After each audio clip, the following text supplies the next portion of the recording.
What's something people don't know about Caribbean black cake? It's soaked in rum and love.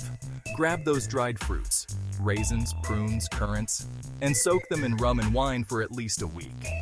Trust me, it's worth the wait. Now, we cream butter, sugar, and molasses. Mix in some eggs and vanilla extract. Smell that? Delicious already. Time to spice things up.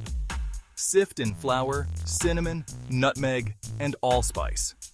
Add the boozy fruit mix. This is where the magic happens. Pour that luscious batter into greased pans and bake at a low 300 degrees for 2 to 3 hours. Yes, good things come to those who wait. Once baked, brush with more rum. Let it sit and soak up all that goodness for a day or more. And there you have it.